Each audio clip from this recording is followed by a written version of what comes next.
প্রিয় উপস্থিতি, মনোযোগ দেবেন। হাজিরিন, শুনতে কষ্ট হবে কিন্তু বাস্তব বলে দিয়ে যাচ্ছে আপনাদেরকে ভাই। এই জন্য কোরআন আল্লাহ তার নবীর কালবের মধ্যে নাজিল করলেন, এটা ওজনওয়ালা, অনেক দামি। প্রিয় ভাই আমার, আল্লাহ বললেন যালিকাল কিতাবু লা রাইবা ফীহি হুদাল লিল মুত্তাকিন। আমি কোরআন শরীফকে মুত্তাকিদের জন্য হেদায়েত, পথ নির্দেশিকা বানিয়েছি। মুত্তাকি যারা, তারা হেদায়েত পাবে, মুত্তাকি ছাড়া হেদায়েত পাবে না। মুত্তাকি কারা? যারা আল্লাহকে ভয় করে। এই কোরআনের ভিতরে হেদায়েত আছে কাদের জন্য? যারা মুত্তাকি। হুদাল লিল মুত্তাকিন, ইত্তাকুল্লাহ, যারা আল্লাহকে ভয় করে। আল্লাহকে যারা ভয় করে তাদের জন্য কোরআনে হেদায়েত আছে। যে আল্লাহকে ভয় করে না, এই কোরআনের মধ্যে তার কোনো হেদায়েত নাই। আল্লাহ বলেন ইয়া আইয়ুহাল্লাযীনা আমানুত্তাকুল্লাহা হাক্কা তুকাতিহি ওয়া লা তামুতুন্না ইল্লা ওয়া আনতুম মুসলিমুন।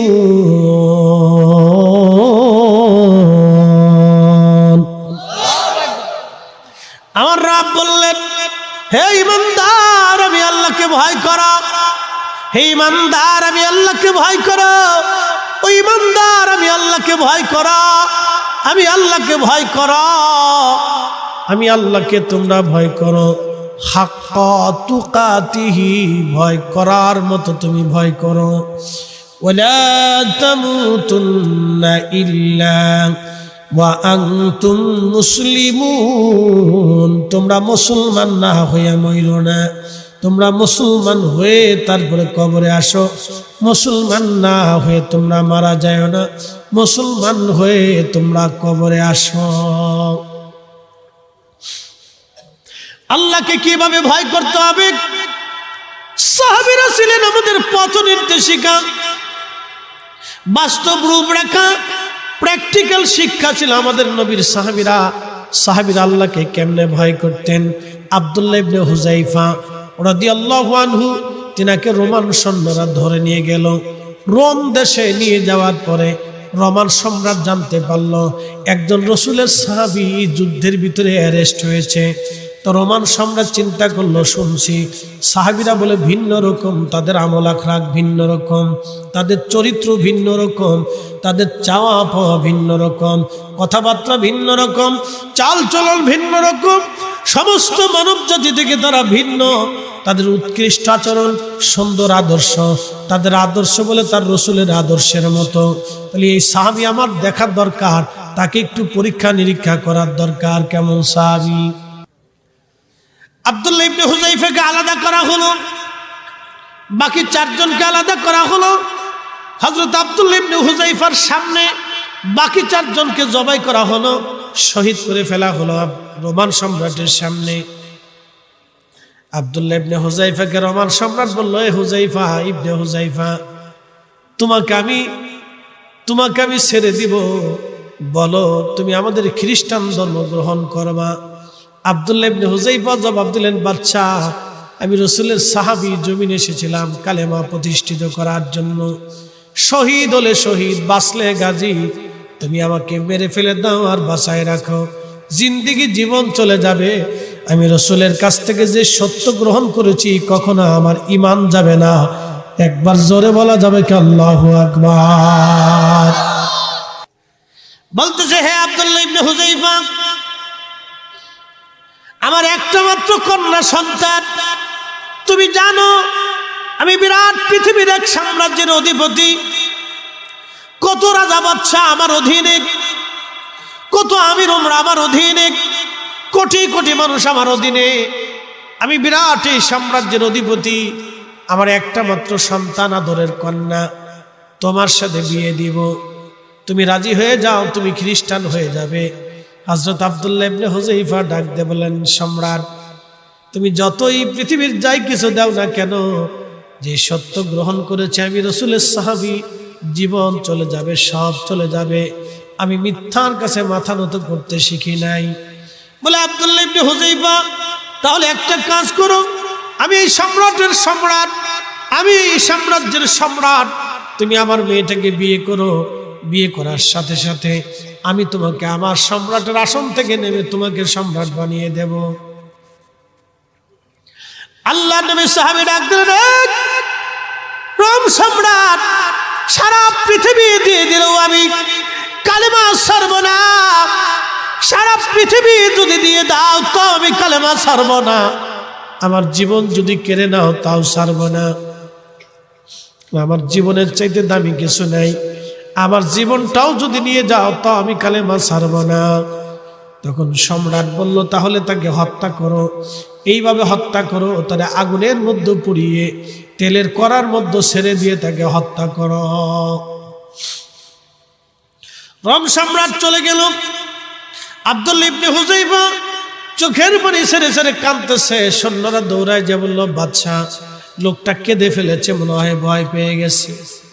লোকটা কেঁদে ফেলেছে, মনে হয় ভয় পেয়ে গেছে। আব্দুল্লাহ ইবনে হুযাইফা কান্দে। ও বাদশা, আপনি আবার এসে থেকে জিজ্ঞাসা করেন, দেখেন সে রাজি হয় কিনা। রোম সম্রাট মনে মনে খুশি, যেহেতু কেঁদে ফেলেছে মনে হয় দুর্বল হয়ে গেছে।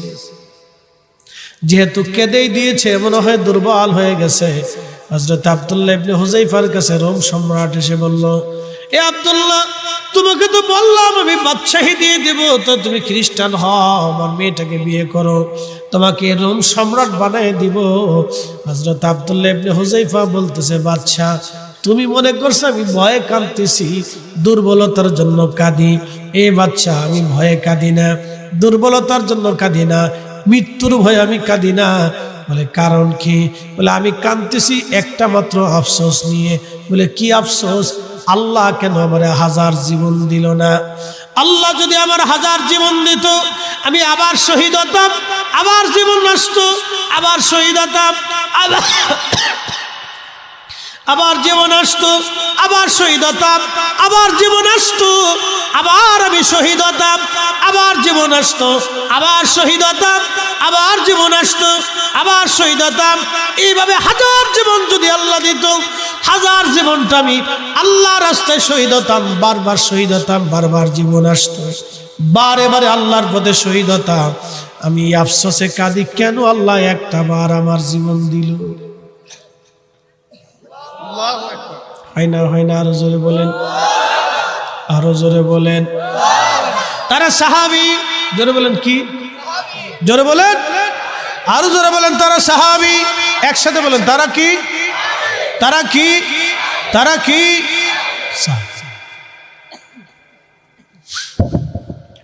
তারা সাহাবী, সাহাবী রাসূল, সাহাবী, সাহাবী, সাহাবী।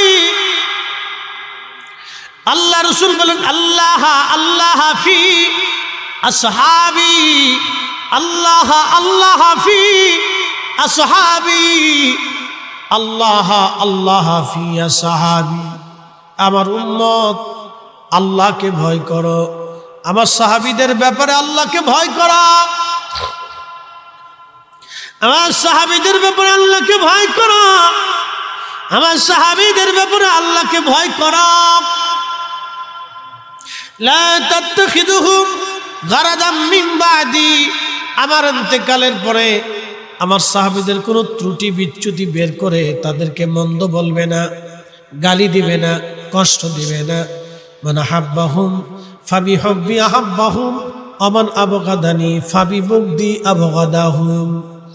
যে আমার সাহাবীদেরকে ভালোবাসবে সে আমি নবী ভালোবাসবে, যে আমার সাহাবীদেরকে গালি দিবে সে আমি নবীকে গালি দিবে, যে আমার সাহাবীদেরকে কষ্ট দিবে সে আমি নবীকে কষ্ট দিবে, যে আমার সাহাবীদেরকে মন্দ বলবে সে আমি নবীকে মন্দ বলবে। সাবধান সাহাবী, সাহাবী, সাহাবী, তারা সাহাবী। একসাথে জোরে বলা যাবে কে মারহাবা। সাহাবীরা আল্লাহকে ভয় করত, হাক্কা তুকাতিহি, ভয় করার মতো তারা আল্লাহকে ভয় করত। দেখেন সামনে বিরাট বড় সাম্রাজ্য থাকার বড় সাহাবী ঈমান ছেড়ে দেয় নাই, জীবন চলে যাবে ঈমান ছেড়ে দেয় নাই, জীবন দিয়ে দিছে, ঈমান তারা দেয় নাই, তারা সাহাবী। আল্লাহ বলেন রাদিয়াল্লাহু আনহুম ওয়া রাদু আন।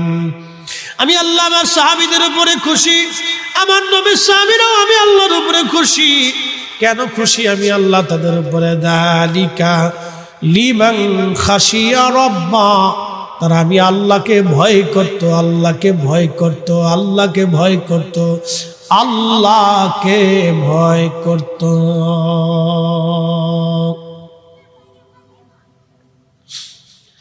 তারা আমি আল্লাহকে ভয় করত, আমি আল্লাহকে ভয় করত, আমি আল্লাহকে ভয় করত।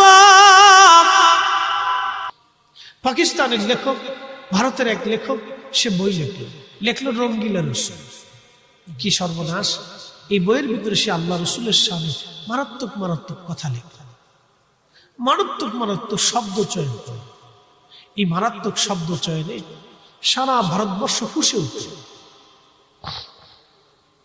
আইনজীবীরা একটা মামলা ঢুকিয়ে দিলেন দিল্লির আদালতে। হিন্দু আইনজীবীরা চেষ্টা করলো তাকে বাঁচানোর জন্য, মুসলিম আইনজীবী তারা চেষ্টা করতেছে তাকে মামলায় ফাঁসানোর জন্য।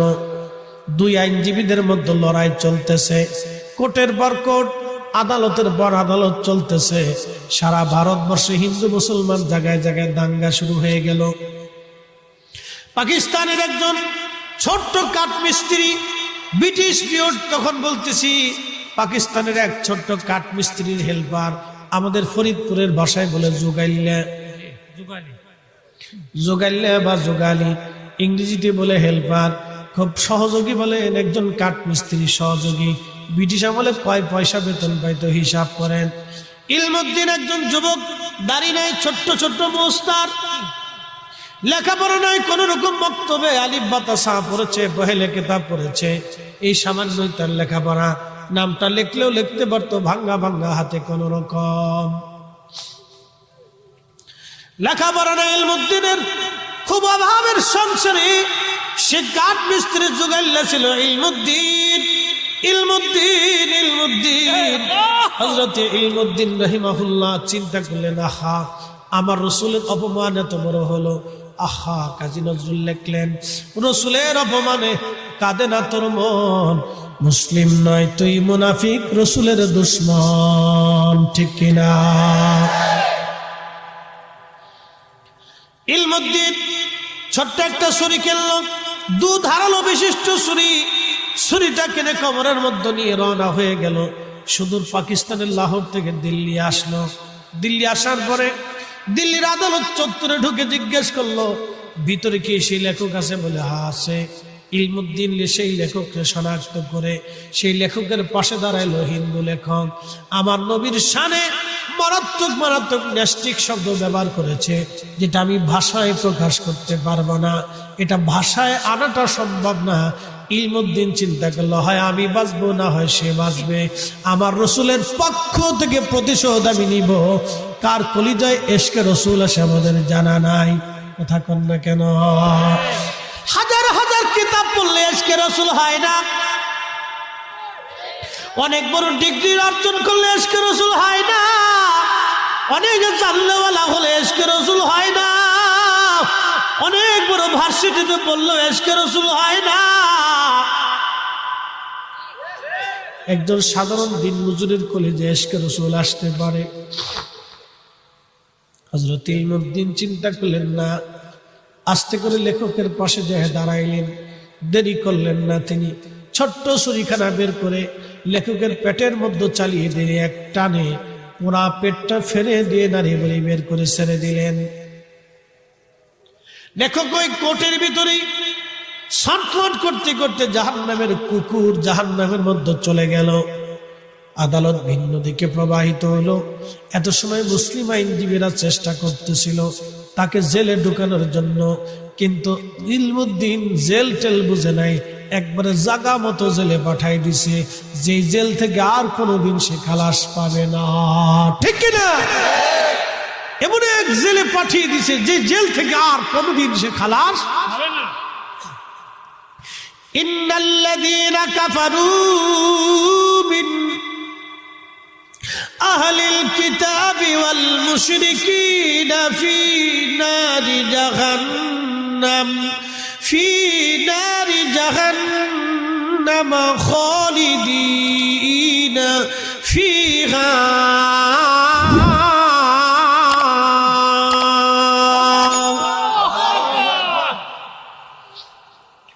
আল্লাহ বলেন নিশ্চয় যারা কাফির অবিশ্বাসী প্রতিমার সামনে পুতুলের সামনে গাছের সামনে মাছের সামনে যারা সেজদা দিবে খোদা মনে করবে আমার আল্লাহ বললেন নিশ্চয় যারা কাফির যারা কাফির যারা কাফির যারা কাফির যারা আহলে কিতাব খ্রিস্টান এবং ইহুদি ফি নারি জাহান্নাম খালিদিনা ফিহা চিরদিন চিরদিন চিরদিন তারা জাহান্নামে থাকবে কোনদিন কখনো তারা জাহান্নাম থেকে বের হতে পারবে না কখনো কোনদিন তারা জাহান্নাম থেকে বের হতে পারবে না চিরদিন তারা জাহান্নামে থাকবে চিরদিন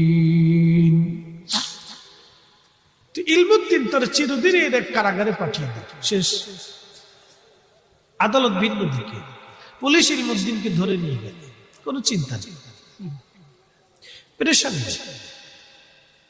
ইলমুদ্দিনের চেহারার লাবণ্যতা নষ্ট হয় সে নিশ্চিন্ত হয়েছে ধরে নিয়ে গেল ইলমুদ্দিনকে ইশকে রাসূল দেখেন কিভাবে কলিজার ভিতরে জিন্দা হয় একজন সাধারণ ব্যক্তি মূর্খ লেখাপড়া নাই একেবারে অক্ষর জ্ঞানহীন শূন্য ইলমুদ্দিন সে আজকে এমন একটা কাজ করলো যেটা সাহাবীদের মতো একসাথে বলবেন আল্লাহু আকবার কাদের মতো কাজ করছে সাহাবীদের মতো ইয়া রাব্বি পুলিশ ধরে নিয়ে গেল এখন মুসলিম যত আইনজীবী ছিল তখন আল্লামা ডক্টর ইকবাল জীবিত মুসলিম যত আইনজীবী আছে দিল্লি থেকে পাকিস্তান থেকে ভারতের বিভিন্ন প্রদেশ থেকে মুসলিম আইনজীবীরা দিল্লি আসলো সবাই ভোট করে যে কোনো মূল্যে ইলমুদ্দিনকে ফাঁসির কাষ্ঠ থেকে বাঁচাইতেই হবে হিন্দু আইনজীবীরা চিন্তা করতেছে যে কোনো মূল্যে তাকে ফাঁসিতে দিতেই হবে আচ্ছা এখন প্রশ্ন করব ইলমুদ্দিন ছুরি কিনলো কার জন্য রাসূলের জন্য ছুরি চালাইলো কার জন্য রাসূলের জন্য ইলমুদ্দিন জানে তাকে হত্যা করলে আমাকে ফাঁসিতে দেওয়া হবে ইলমুদ্দিন ফাঁসির রশি গলায় নিতে চাচ্ছে কার প্রেমের কারণে নবীর কারণে একসাথে বলুন আল্লাহু আকবার না না জোরে জোরে জোরে বুঝে যাবে রাসূলের কারণে তো আদালত চলতেছে আবার আদালত ভিন্ন দিকে আসলো মুসলিম আইনজীবীরা লড়াই করতেছে কোর্টের পর কোর্ট চলতেছে ইলমুদ্দিনকে বাঁচাইতে হবে বড় বড় সেরা মুসলিম আইনজীবীরা এসে লড়াই করতেছে আদালতের যত ধারা আইনের ধারা আছে সব ধারা দিয়ে তাকে বাঁচানোর চেষ্টা করতেছে গেল এবার শেষ কোর্ট ধরেন আগামীকাল শেষ কোর্ট আজকে মুসলিম আইনজীবীরা ইলমুদ্দিনের কাছে জেলখানায় গিয়ে সাক্ষাৎ করল বলল ইলমুদ্দিন তোমাকে ফাঁসির কাষ্ঠ থেকে বাঁচাইতে পারবে কিন্তু কালকে বিচারক তোমাকে যদি জিজ্ঞাসা করে তুমি একটা কথা বলো তোমাকে যদি বলে যে তুমি হত্যা করছো কিনা তখন তুমি শুধু বলবা আমি হত্যা করেছি কিন্তু আমার মাথায় কাজ করতেছিল না আমি সে সময় অসুস্থ ছিল আমি বুঝতে পারি তুমি এই কথাটুকু বললে আমরা যে কোনো মূল্যে তোমাকে ফাঁসির কাষ্ঠ থেকে বাঁচাবো সুন্দর করে ইলমুদ্দিনকে বুঝাইছি ইলমুদ্দিন মুস্কি হাসি দিয়ে বিদায় দিয়ে দিলেন আচ্ছা বলেন ইলমুদ্দিন ছুরি কিনলো কার জন্য রাসূলের জন্য ছুরি চালাইলো রাসূলের জন্য সে প্রেমের গলা মালাই দিল রাসূলের ফাঁসির গলা গলায় মালাই দেওয়ার জন্য ফাঁসির মালা গলায় দেওয়ার জন্য খুব মনোযোগ দিয়ে পরের দিন আদালত চলে মুসলিম হিন্দু আইনজীবীরা তাদের সমস্ত যুক্তি তর্ক যার যেটা ছিল সব ব্যয় করে বিচারক বলেন আমি ইলমুদ্দিনকে জিজ্ঞাসা করছি বিচারক জিজ্ঞেস করলো ইলমুদ্দিন তুমি কি হত্যা করছো বলে হ্যাঁ বুঝে বলে হ্যাঁ বুঝে কেন করছো বলে সে আমার রাসূলের শানে বাজে কথা বলেছে সেই জন্য আমি রাসূলের পক্ষ থেকে প্রতিশোধ নিয়ে সুস্থ মস্তিষ্ক থেকে হত্যা করছি জোরে তাকবীর আল্লাহু আকবার নারায়ে রিসালাত